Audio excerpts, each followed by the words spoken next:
सुंदर तो अंदर विराजने वाले परमात्मा है। कबंध ने राम जी से कहा, प्रभु मैं पहले अतिशय सुंदर था, अतिशय श्रेष्ठ था। एक बार ऋषि कुमार अष्टावक्र जी को देखकर मैंने उन पर बहुत हंसा, तो उन्होंने कहा, अरे तू मेरी आकृति देखता लेकिन मेरी कीर्ति नहीं देखता। मेरी आकृति चाहे जैसी भी क्यों ना हो, लेकिन मेरी कीर्ति खराब नहीं है। आकृति तो पूर्व जन्म के प्रारंभ से मिलती है, महत्व है कीर्ति का। इसलिए तू मेरी आकृति नहीं, मेरी कीर्ति को देखो। परमात्मा कीर्ति देखता है, मनुष्य आकृति देखता है। संतों ने कहा, दुनिया में जितना भी आकार है ना, सभी आकारों को निर्विकार भाव से देखो, क्योंकि सभी आकारों में ईश्वर रब का निवास, सभी आकारों में परमात्मा का वास। आप ही है, आप में ही है भगवान, किसी मंदिर में नहीं, किसी ठाकुरबाड़ी में नहीं। यही हृदय वो है जो भगवान का निवास स्थान है। इसलिए ये जो मन की चंचलता है ना, मन का जो मोह है ना, इस सबका त्याग हमें करना होगा। थोड़ा भगवान जिसने इन्होंने ये तन मन दिया, उन्हें भी याद करना होगा। सज्जनों, मैं कल निवेदन कर रहा था आप लोगों के सामने, परशुराम जी भगवान राम को देखकर थक गए, उनके नेत्र थक गए, लेकिन थकने के बाद भी वो आंखें बंद नहीं करते। कल मैं निवेदन कर रहा था, लेकिन आंखों के थक जाने के बाद आदमी को सोना चाहिए। तो लखनलाल जी सलाह देते, यदि परशुराम नेत्र बंद कर लेते तो उन्होंने सत्य को जान लिया होता कि सामने जो ये बालक खड़ा है वो कोई राजकुमार नहीं, साक्षात ईश्वर है। लेकिन परशुराम की ये समस्या है कि वो नेत्रों के थकने के बाद भी बंद नहीं करते, और उन्हें लगता है कि मैं तो आया हूं यहाँ पर दंड देने के लिए ना, जिसने धनुष तोड़ा होगा वो मेरा शत्रु होगा। तो कौन है जिसने धनुष तोड़ा? वो पूछते उस सभा में महाराज जनक से, बहुरी बिलो की विदेशन काहो काहति भीर, इतनी भीड़ क्यों लगी हुई है? तुझे मालूम नहीं कि क्षत्रियों का भीड़ जुटाना वो मेरे लिए, मेरे से अपराध करना है? बताओ किसने धनुष तोड़ा है? अब बताइए, परशुराम की आसक्ति नहीं है धनुष के प्रति? वो धनुष कहते कि हमारे गुरु का धनुष है। अरे वो धनुष जनक जी को दिया गया है और आप फिर भी उसमें आसक्ति बनाए हुए हैं। अब कोई आदमी जमीन मंदिर में दान कर दे और दुनिया भर सब दिन कहता रहे कि नहीं ये तो जमीन जो है ना हम ही लोग दान दिए, दे दिए तो फिर दे दिए, उसमें फिर हम नहीं होना चाहिए। वो तो चला गया ना, वो आपने दिया। तो आसक्ति परशुराम जी की है, वो धनुष उनके पास है, जनक के पास, आप आसक्ति क्यों बनाए? लेकिन परशुराम जी कहते हैं, जिसने धनुष तोड़ा हो वो शास्त्रा अर्जुन के समान मेरा दुश्मन है।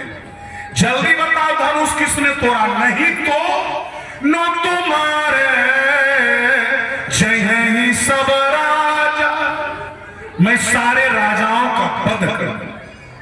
ये परशुराम के चरित्र की दुर्बलता है। एक व्यक्ति को दंड देने के लिए सारी क्षत्रिय जाति को आप समाप्त कर देंगे। आवेश अवतार है ना, आवेश आता है।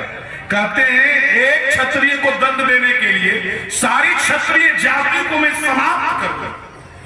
कहते हैं ना कि मैं उसे दंड दूंगा, तो जनक जी बेचारे डर के मारे चुप है, कुछ बोलते नहीं, क्योंकि राम उनके सामने कर।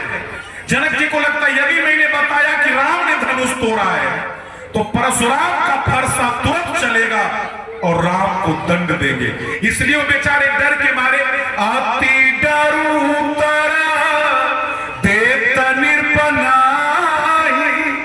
डर के मारे कुछ भी उत्तर नहीं निकलता है। तो राम जी जिन्होंने धनुष तोड़ा है वो बिल्कुल शांत खड़े हैं। हम लोग जब कोई काम करते हैं तो सीना तान करके समाज में चलते हैं, मैंने ये किया तो क्रेडिट मिलना चाहिए। लेकिन जिसने धनुष तोड़ा ना वो राम जी बिल्कुल शांत खड़े हैं। गोस्वामी जी ने लिखा है, हरस न हृदय न हरस विषाद कछु बोले श्री रघुबीर। राम जी ने कहा मुनिवर छोड़िए ना धनुष किसने तोड़ा। अरे जिसने भी तोड़ा होगा ना वो आपका सेवक होगा, वो आपका सेवक होगा। देखिए राम को देखकर परशुराम ये कल्पना नहीं कर सकते हैं कि ये धनुष तोड़ भी सकता है। उनके मन में तो धनुष तोड़ने वाले के संबंध में दो ही कल्पना है। एक तो यह कि गर्व से फूटकर वो सीना तान कर सभा में खड़ा होगा, और जब मेरे आगमन का समाचार सुनेगा तो थर थर कांपने लगेगा किसी कोने में। ये सोचकर जब उन्होंने नजर घुमाया तो एक भी व्यक्ति दिखाई नहीं दिया जो सीना तान कर खड़ा हो, एक भी व्यक्ति। तो उन्होंने सोचा मेरे आने से पहले वो सीना तान करके खड़ा हो, लगता मेरे आगमन के बाद वो कहीं कांप रहा है। ये सोचकर जब उन्होंने चारों ओर दृष्टि घुमाई ना तो उन्होंने क्या देखा, सारे राजा कांपते हुए दिखाई दे रहे, सारे राजा कांपते हुए दिखाई दे रहे। निर्णय करना कठिन हो गया कि किसने धनुष तोड़ा है, लेकिन वो राम जी कहते छोड़िए ना धनुष किसने तोड़ा। अरे जिसने तोड़ा होगा वो आपका सेवक ही होगा। लोग कहते कन्हैया जी राम जी मर्यादा पुरुषोत्तम है, सीधे क्यों नहीं कहते परशुराम जी को कि मैंने धनुष तोड़ा है। ये घुमावदार उत्तर देने की क्या आवश्यकता। देखिए राम जी ने कोई घुमावदार वाक्य नहीं कहा, उन्होंने कहा जब तक धनुष था उसके तोड़ने वाले की आवश्यकता थी, लेकिन जब धनुष टूट चुका तो तोड़ने वाले की भूमिका समाप्त हो गई ना। घटना करने के बाद भी घटना करने वाला घटना स्थल पर मौजूद रहेगा तो अनंत हो जाएगा, इसलिए उसे हटना चाहिए ना। राम जी का मैंने धनुष तोड़ा है, कहते जिसने धनुष तोड़ा, लेकिन अब छोड़िए कि किसने धनुष तोड़ा। अरे इस समय तो आप जैसा एक महापुरुष सामने खड़ा है और मेरे जैसा एक दास आपके सामने खड़ा है, क्या मुझसे क्यों नहीं कहे। तो परशुराम राम की भाषा नहीं समझ पाते, और तब लक्ष्मण जी दुभाषीय के रूप में उनके सामने आए, और उनकी विशेषता क्या है, वे राम की भी भाषा जानते हैं और परशुराम की भी भाषा जानते हैं। लखनलाल जी हर भाषा में बात कर सकते हैं, उनकी विशेषता है। तो राम जी जिस जैसा जो समय आता है उस समय वही बन जाता है, वही करते। जब देखिए ना गुरुदेव के पूजन के लिए उन्हें फूल लेना है, विश्वामित्र जी को, राम जी को जब फूल लेना है तो विश्वामित्र जी से आज्ञा लेकर के जाते। समय जानी गुरुआय सुपाई लेना प्रसून चले दो भाई। लेकिन वही राजा रामचंद्र जब वाटिका पहुंचे तो वो माली से भी आज्ञा लेते। लोग कहते कन्हैया जी माली से राम जी आज्ञा मांगते। देखिए माली न तो जाति में बड़ा है, न पद में, न धन में, न योग्यता में, लेकिन राम जी की मान्यता क्या है, राम जी कहते फूल लेना है तो गुरुदेव से आज्ञा लेकर के आया। लेकिन ये जो माली है ये तो बाग का मालिक है ना, ये तो बाग का मालिक है, मुझे इससे पूछकर फूल तोड़ना चाहिए। तात्विक दृष्टि से देखा जाए तो राम ईश्वर है, माली जीव है। सामान्य दृष्टि से देखे तो राम जी जनक के अतिथि हैं, चक्रवर्ती दशरथ के बेटे हैं, और वह महाराज जनक का नौकर है। कोई तुलना है, कोई तुलना नहीं, लेकिन इसके बावजूद मर्यादा पुरुषोत्तम ने मर्यादा दिखाई है। भगवान कहते हैं उस माली को कल जोड़ के, आज तक उस माली को किसी ने सम्मान दिया ही नहीं, क्योंकि वो तो जनक का एक नौकर है ना। लेकिन राम जी उसके सामने कल जोड़ के खड़े हो जाते हैं और कहते हैं क्या मैं इस वाटिका का 2 फूल ले सकता हूं, मुझे गुरुदेव के पूजन के लिए 2 फूल लेने हैं। जो ही राम जी ने कल जोड़ा ना तो वो जो माली था ना उसका रोम रोम रोने लगा, क्योंकि वो सम्मान मुझे आज तक किसी ने नहीं दिया। माली कहा 2 फूल आप क्यों कह रहे, ये सारा फूल आप ही का है, लीजिए ना, मैं भी सहायता करूंगा जितना फूल आपको लेना है। तो जिस समय जो कार्य आता है, समय आता है, राम जी उस समय उसी के रूप में बन जाते हैं। ये अभी तक उन्होंने नहीं कहा कि धनुष मैंने तोड़ा है। राम जी की यही मान्यता कि जैसा समय आएगा वैसा काम होगा। जैसे रात्रि में जब विश्वामित्र जी शयन करते हैं, दोनों भाई चरण दबाते हैं, तो गोस्वामी जी ने लिखा जिनके चरण सरोवर लागी करता विविधा जप जो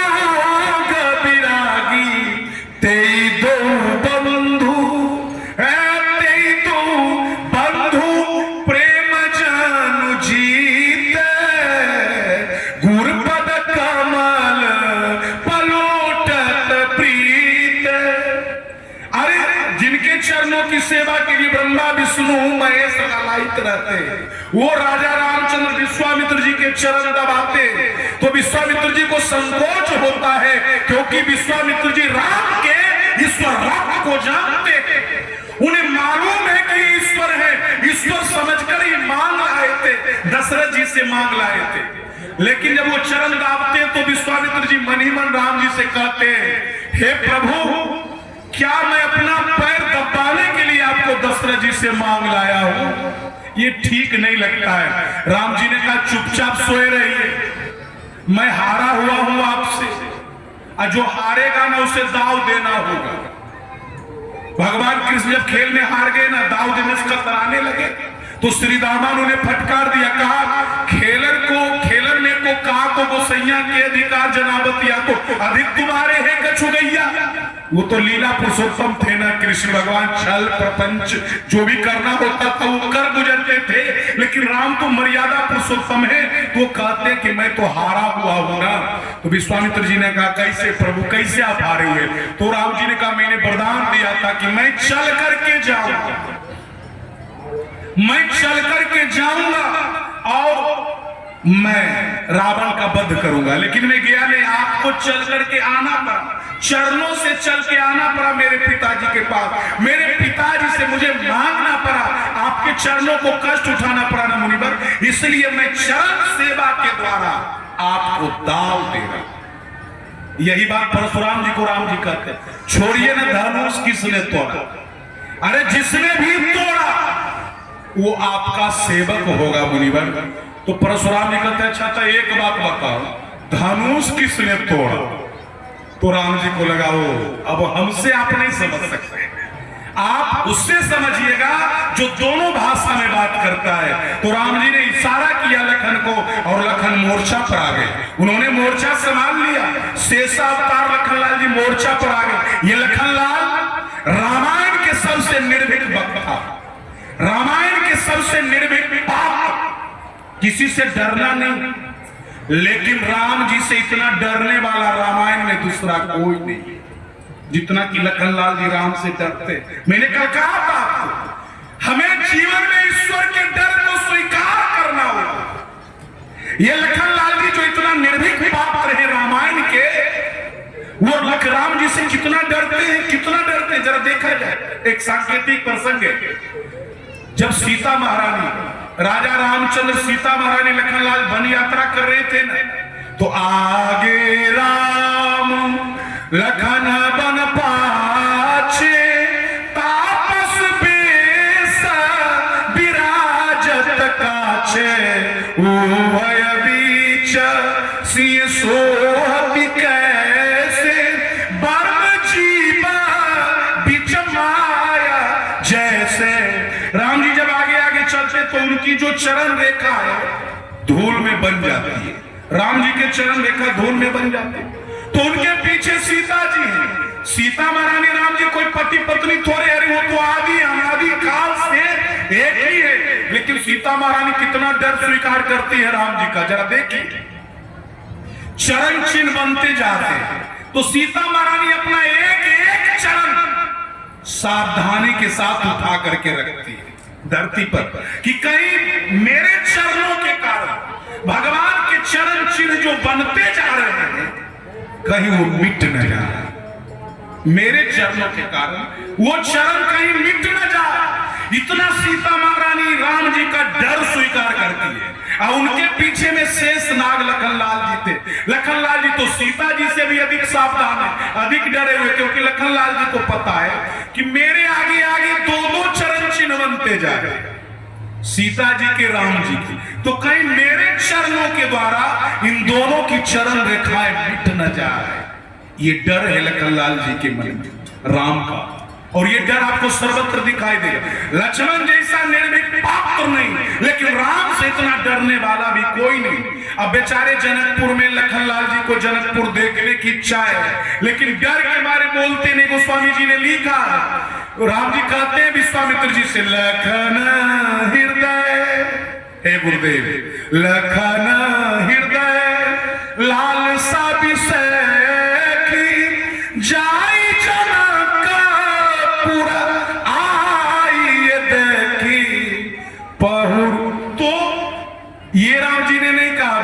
जो राम जी ने कहा ना कि लखन देखना चाहता नगर, तो विश्वामित्र जी मन में कहते हैं ये क्यों नहीं कहता राम की तेरे भी देखने की इच्छा है, लखन को बदनाम करता है, तुम्हारी भी देखने की इच्छा है ना। तो राम जी कहते लखन हृदय लालसा भी सेखी, जनकपुर देखने की इच्छा, लेकिन डर के मारे वो राम जी से कह नहीं पाते, इतना डरते भैया राम से। और ये डर देखिए ना आगे, जब विश्वामित्र जी लेटे ना तो दोनों भाई चरण दबाते, और राम जी जब सो गए तो लखनलाल जी राम का चरण तो दबाते हैं, लेकिन वहां पर गोस्वामी जी ने लिखा चापत चरण परम सचुपाए सभय सुप्रेम परम सचुपाए, चापत चरण लखन उरलाए सभय सुप्रेम। तो चरण जब दबाते हैं तो चरण दबाते समय भी लखनलाल जी निर्भीक नहीं है, डरते हैं राम से कहीं कोई कष्ट न हो जाए, कोई दिक्कत न हो। जनक जी की सभा में जब कोई राजा उस धनुष को नहीं उठा सका तो कहा महाराज जनक ने वीर विहीन महिमय जानी। अरे जिस सभा में रघुवंश का एक भी राजकुमार है उस सभा में कोई ऐसा नहीं बोल सकता है, लेकिन उस सभा में तो दो दो रघुवंश का राजकुमार बैठा हुआ है। लखनलाल जी को बर्दाश्त तो नहीं होता है। अरे मर्यादा पुरुषोत्तम राम सिर झुका के बैठे हुए हैं, लेकिन लखनलाल जी का जो बाहुबल है ना वो कमाल का है। लखनलाल जी को बर्दाश्त नहीं होता है, लखनलाल जी को डर है राम जी का। वो स्वामी जी ने लिखा कही न सकत रघुबीर डर लगे बचन जन बाप रे बाप, डर है लखनलाल जी के मन में राम जी का, लेकिन बर्दाश्त नहीं होता। कहते हो महाराज जनक यदि आपकी आज्ञा हो ना, आप इस धनुष की बात करते हैं, अरे कौतुकैव कंदुकैव ब्रह्मांड उठाओ। आप धनुष की केवल बात करते हैं, यदि आपका आदेश हो तो मैं इस ब्रह्मांड को उठा के दौड़ जाऊं। देखिए आवेश में आदमी इसी तरह का बात करता है। अच्छा लखनलाल जी यदि ब्रह्मांड उठा लेते तो दौड़ते कहां? खैर कोई बात नहीं, जो बोले सब सही बोले। तो लखनलाल जी कहते मैं इस धनुष को क्या ब्रह्मांड को उठा के दौड़ जाऊंगा। तो देखते लखनलाल जी राम जी के तरफ, राम जी में कोई प्रतिक्रिया नहीं, इतना सब कुछ हो गया, लखनलाल जी इतना अपना पावर दिखला दिए, राम जी वैसे ही सिर झुका के बैठे हुए। तो लखनलाल जी कहते हैं राम जी से भैया मेरे ऊपर तो कम से कम कुछ दया करो। देखो नहीं से लखन को क्रोध के मारे पूरा शरीर लाल हो गया है, और आप हैं कि अभी भी मुंह झुका करके बैठे। कम से कम मेरी ओर नजर उठाकर तो देखो भैया,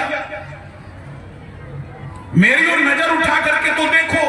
तो राम जी नजर उठा करके देखते लखन से, कहते भैया मेरे ऊपर कुछ दया तो करो, कुछ प्रतिक्रिया दो।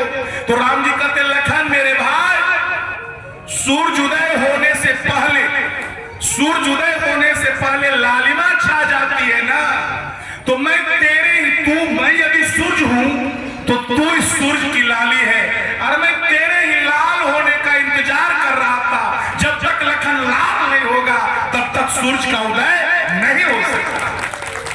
यदि मैं सूर्य हूं तो लखन मेरे भाई तू इस सूर्य की लाली है, लाली, तेरे बिना कभी सूर्य उदय ही नहीं हो सकता। तो ये लखनलाल जी इतने निर्भीक बता, राम जी से इतना डरते हैं, लेकिन जब परशुराम जी से जवाब देने की बात आई और राम जी ने जब मोर्चा पर खड़ा हुआ तो इतनी निर्भीकता से बोले लखनलाल जी परशुराम जी से कि परशुराम जी को लक्ष्मण जी के वार्तालाप से आधे आ गए। गोस्वामी जी ने लिखा भृगुपति सुनी सुनी निर्भय वाणी रिश्तन चारया होय बलहानी। भले ऊपर से परशुराम जी आवेश में हो, पावर में हो, लेकिन अंदर ही अंदर उनके मन में लक्ष्मण नाम का आतंक बढ़ता जा रहा। आखिर इस बालक की निर्भयता का रहस्य क्या है? क्यों इतना ये निर्भय होकर बोल रहा है? तो परशुराम जी ने राम जी पर आरोप लगाया, 2 आरोप।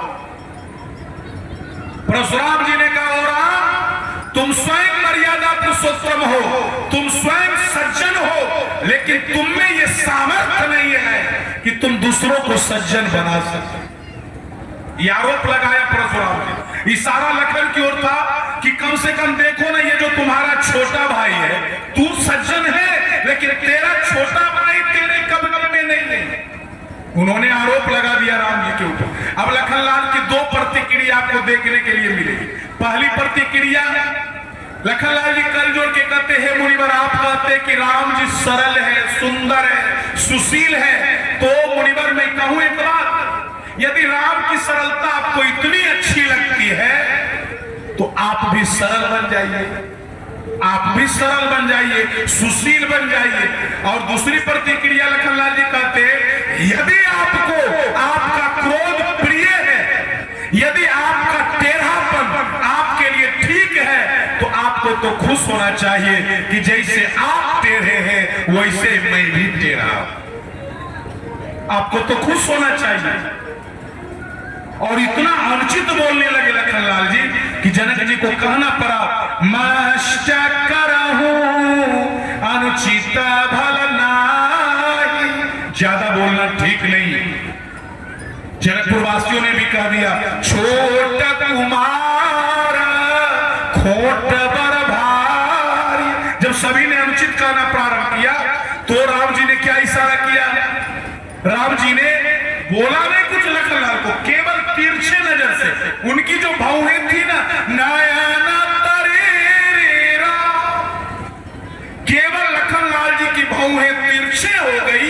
और उस तिरछे भौहों का कितना प्रभाव पड़ा, कितना प्रभाव पड़ा लखन के ऊपर। गोस्वामी जी ने लिखा, गुर समीप गबने सकुची परिहरि बानी बाग।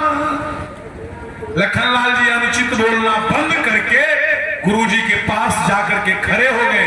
तो राम जी ने जवाब दिया परशुराम जी को कि हे मुनिवर, आपका यही कहना था ना कि मेरा भाई लखन मेरे कब्जे में नहीं है, लेकिन देखिए मेरा छोटा लखन मेरा इतना कब्जे में है, इतना कब्जे में है कि ये शब्द से नहीं इशारों से समझ लेता है। और आप यदि इसे फरसे से भी नहीं समझा पा रहे तो कोई ना कोई कारण तो जरूर होगा, कोई तो कोई कारण होगा। गोस्वामी जी ने राम जी से 3 वरदान मांगा। उस 3 वरदान में एक वरदान डर भी था। पहला वरदान सूत की प्रीत, एक बाप जैसे अपने बेटा से प्रेम करता है वैसा प्रेम हमको दीजिए। और दूसरा वरदान, जैसे एक मित्र अपने मित्र से व्यवहार करता है वैसे मैं आपके साथ व्यवहार करूं। और तीसरा वरदान तो गोस्वामी जी ने कहा, निर्भय डर डरिए।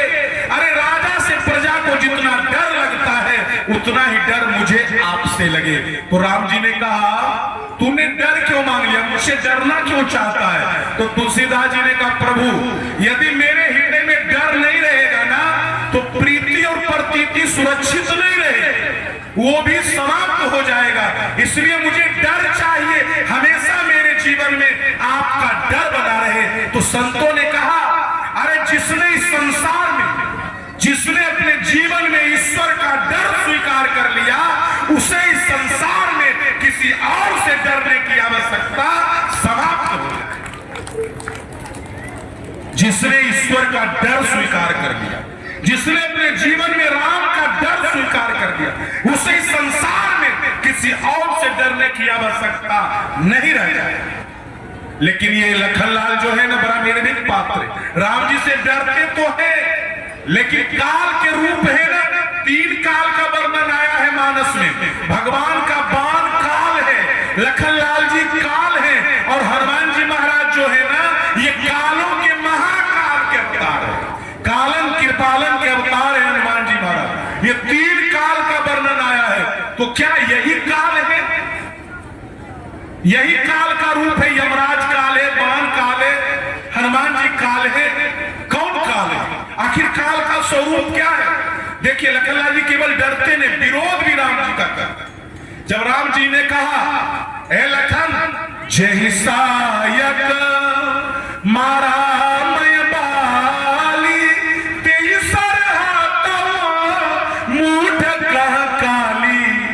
राम जी ने कहा लखन, जिस बाण से मैंने बाली को मारा था ना, उसी बाण से कल उस मूर्ख सुग्रीव का भी वध कर दूंगा।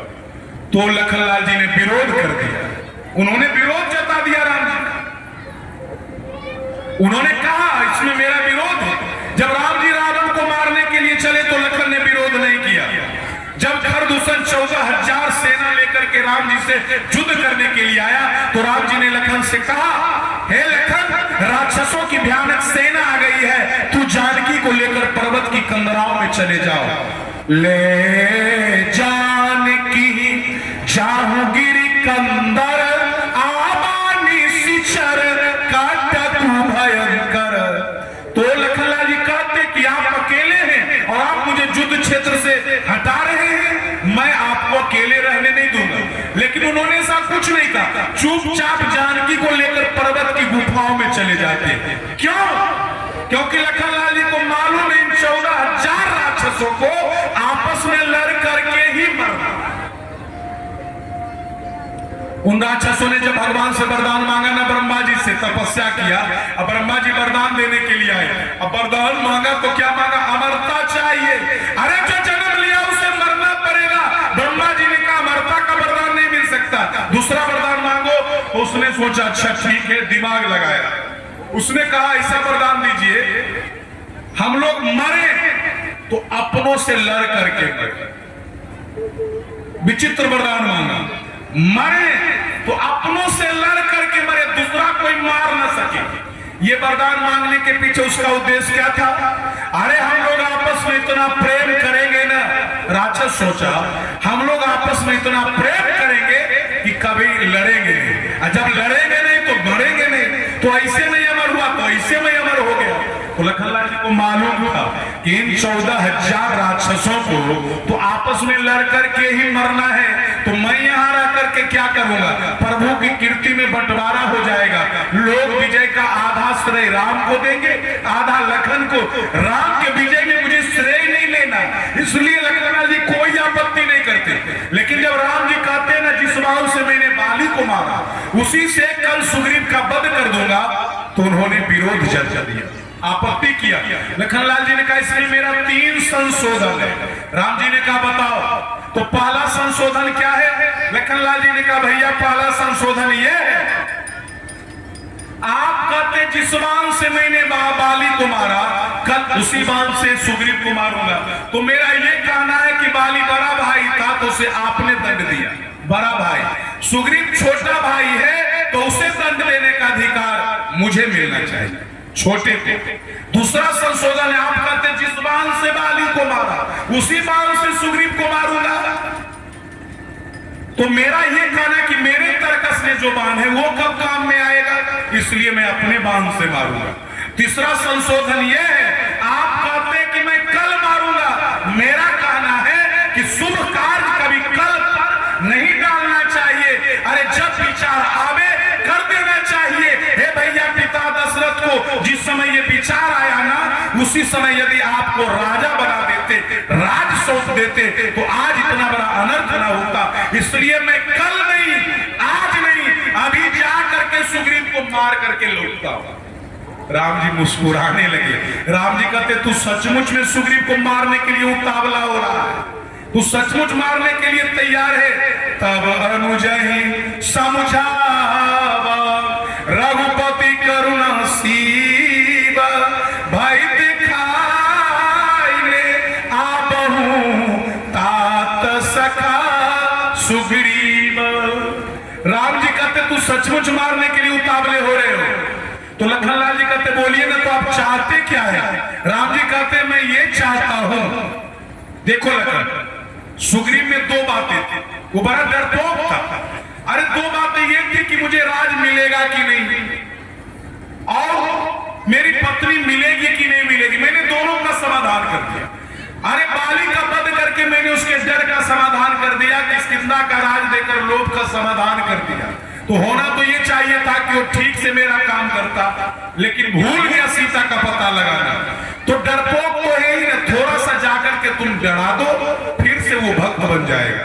देखिए किसी को डराना लखनलाल का प्रिय काम है। भरत प्रीति के आचार्य हैं, जीव के हृदय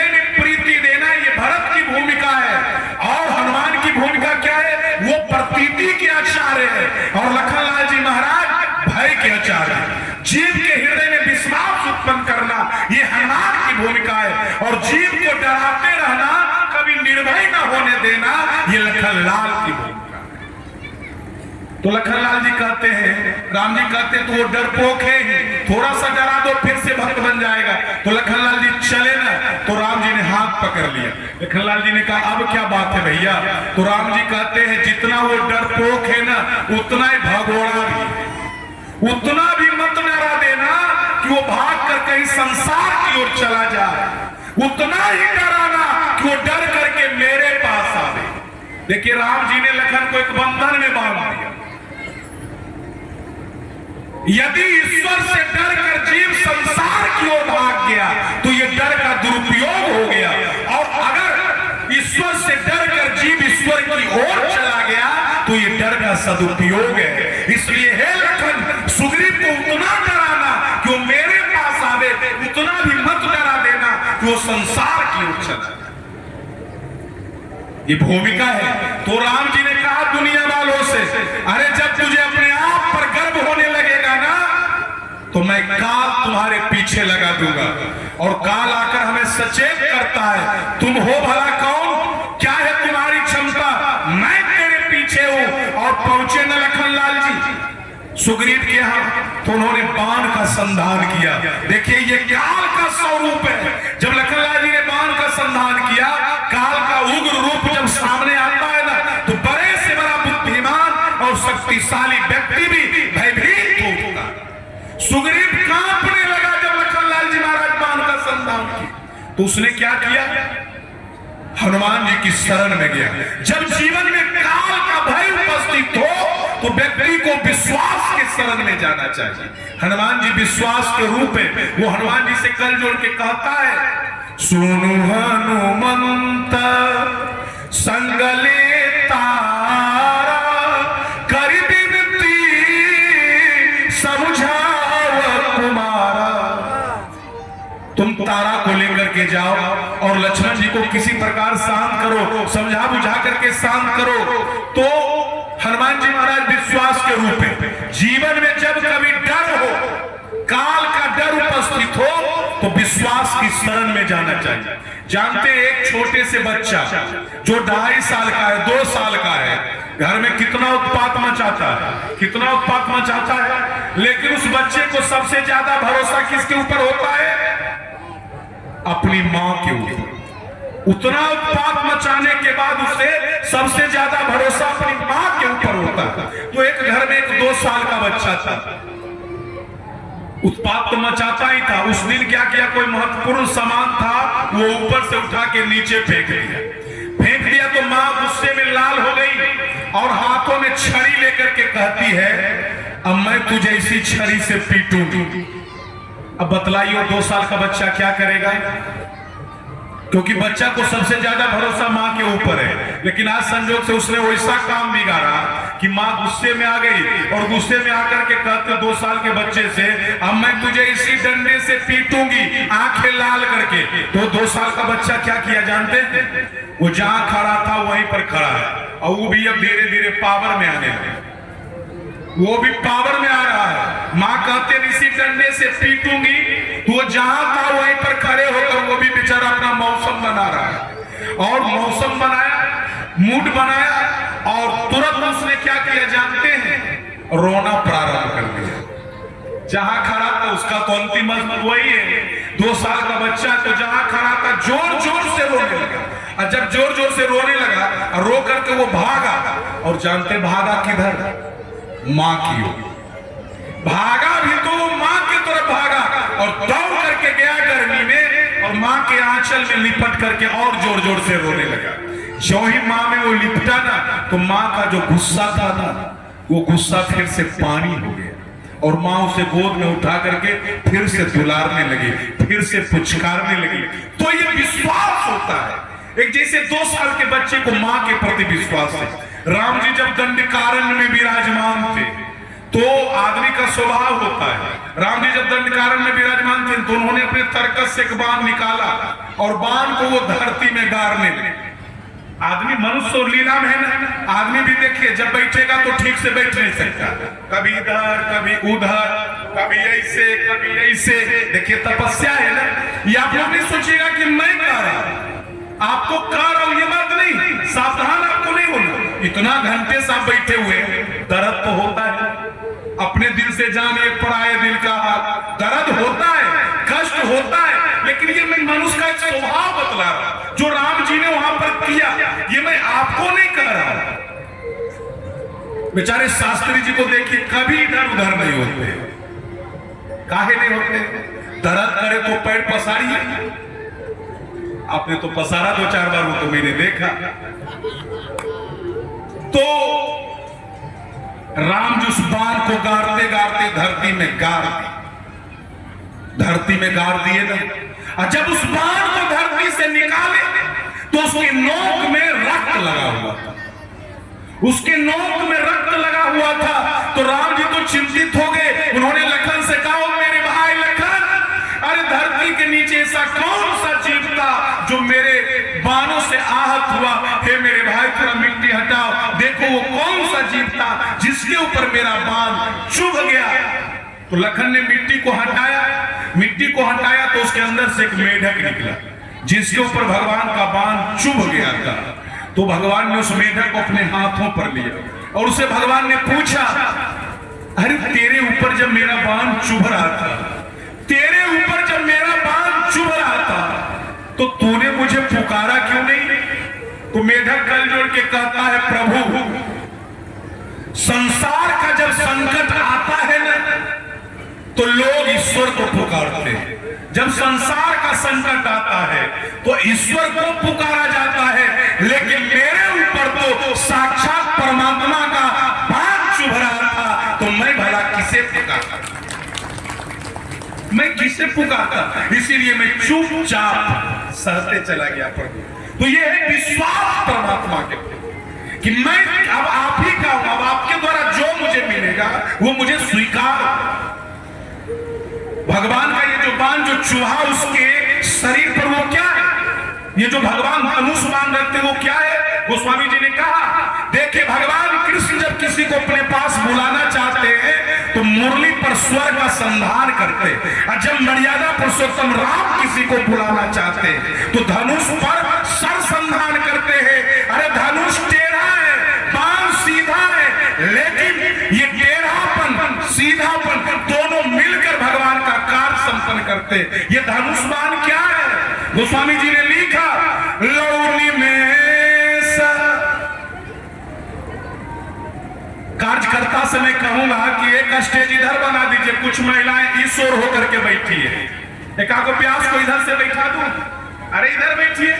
लौनी में परमाणु जुड़ा बरस कलप सर चला, भजसी न मन में राम को काल जासु को दंड। भगवान का धनुष बाण क्या है? लौ, निमेष, परमाणु, वर्ष, युग, कल्प, ये श्री राम के प्रचंड बाण है। आजकल लोग कहते हैं ना परमाणु बम वो देश छोड़ने वाला है, वो देश के पास परमाणु बम है। आपको पता है भगवान का त्रेता में जो धनुष बाण था वो परमाणु बम से कहीं आगे था। लव निमेष परमाणु युग बरस कलप सर चंड, भजसी न मरते राम को काल जास को दंड। तो ये जो भगवान का धनुष है ना वो काल है। अभी कुछ देर मैंने कहा कि लखन लाल जी किसी के काल बन गए, अब मैं बतला रहा हूं कि भगवान का जो धनुष है वो भी काल का।